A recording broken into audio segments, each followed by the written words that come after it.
He left with nothing but a promise. The night air is thin and unfamiliar. A man stands at the edge of everything he has ever known, staring into darkness that offers no map, no landmark, no guarantee. Behind him are familiar fires, voices, the weight of generations. Ahead, only silence, and a single sentence spoken by God. Go to the land I will show you. Nothing more. No name of the place. No timeline. No explanation. Only a promise and the unsettling demand to trust it. Abram does not ask for clarification. Scripture does not record hesitation. It simply says he went. The world Abram leaves behind is not empty. It is full. Ur of the Chaldeans is advanced, prosperous, stable, a place of settled lives and predictable futures. Leaving it is not heroic, it is dangerous. To walk away from security in the ancient world is to flirt with extinction. Yet the call of God does not come with compensation. It comes with direction, unfinished direction. I will make you into a great nation. I will bless you. All peoples on earth will be blessed through you. Future tense, unseen, unprovable. Abram steps into the dark carrying no proof except the memory of God's voice. If you're walking with him so far, pause here. Like the video, share it with someone standing at the edge of a hard decision, and subscribe to Bible Story Vault for more cinematic journeys through Scripture.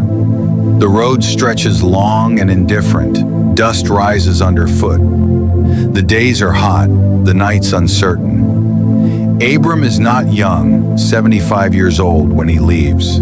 Every step forward is a step away from reason. Beside him walks Sarai, silent, faithful, childless. The promise speaks of descendants as numerous as the dust, yet the womb beside him remains empty.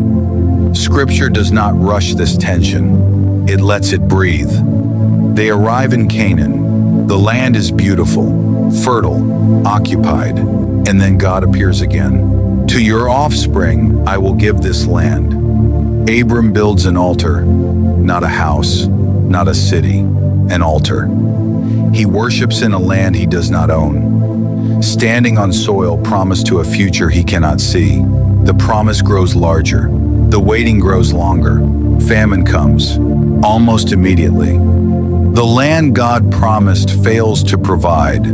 Hunger presses in, and Abram makes a choice born of fear. He goes down to Egypt.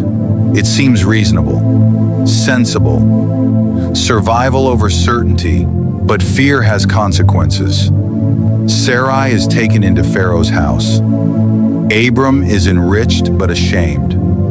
The promise does not advance here. It stalls. God intervenes, not because Abram was brave, but because God is faithful. They leave Egypt heavier with possessions, but lighter in trust. The promise remains, untouched, waiting. At conflict follows blessing. Abram's herds grow. Lot's herds grow. The land cannot sustain both. Strife rises between their people. Abram, the one holding the promise, gives Lot first choice. Lot chooses the fertile plain. Abram is left with hills. God does not rebuke him. Instead, God speaks again. Lift up your eyes. All the land that you see I will give to you and your offspring forever. The promise expands in proportion to Abram's surrender. Sometimes, letting go is how faith learns to see. Years pass. The promise remains unfulfilled. Abram rescues Lot from war. Kings bow. Spoils are offered. Abram refuses them all. I will accept nothing, so that you will never be able to say, I made Abram rich. He is still guarding the promise. Then comes the night. God draws Abram outside. The sky opens wide, crowded with stars. Look toward heaven, so shall your offspring be. Abram believes. Scripture pauses here to say something extraordinary. And it was credited to him as righteousness. Not because he understood, not because he achieved, but because he trusted, yet still no child. Time stretches faith thin. Sarai proposes a solution. Hagar, a child by human means. Abram agrees. Ishmael is born. It looks like fulfillment. It feels like progress. But the promise does not rest here. 13 years of silence follow. No voice, no reassurance, no correction, just waiting. Then God speaks again. Abram's name changes. Sarai's name changes. Identity bends to promise. I will establish my covenant. You will be the father of many nations. Abram laughs, not mockery, astonishment. 100-year-old man, a barren woman. God responds not with offense, but clarity. No, Sarah will bear you a son. The promise is narrowed, sharpened, impossible by design. Isaac is born. Laughter fills the tent where silence once lived. The promise breathes. But Scripture does not end the story here. Years later, God speaks again, this time with a command that cuts against everything promised so far. Take your son, whom you love, and offer him. The mountain waits. Abraham does not argue. He rises early. He walks with Isaac. The wood is carried. The question is asked, where is the lamb? Abraham answers with words that have not yet been proven. God himself will provide. The knife is raised. The promise hangs in the balance. And heaven intervenes.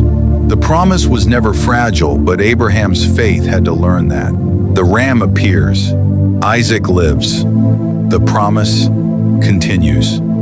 God speaks one more time, swearing by himself, because you have done this, I will surely bless you. Not because Abraham earned it, but because he trusted the promise even when it seemed to contradict itself. Abraham never owns much land, only a burial plot. He never sees nations born. He never holds the fullness of what was spoken. He dies with a promise still unfolding, and Scripture calls him faithful. Because faith is not measured by what you finish, but by what you are willing to follow without seeing the end. This is what Scripture invites us to understand. God often calls before he clarifies. He promises before he provides evidence. He leads people into futures they cannot manage without him. Abraham left with nothing but a promise, and that was enough to change history. If you are standing in uncertainty, if obedience has cost you clarity, if the promise feels slow and the silence long, this story does not rush you. It reminds you that faith was never about speed. It was about trust. Subscribe to Bible Story Vault for more cinematic journeys through Scripture, where ancient footsteps still echo and promises still lead forward.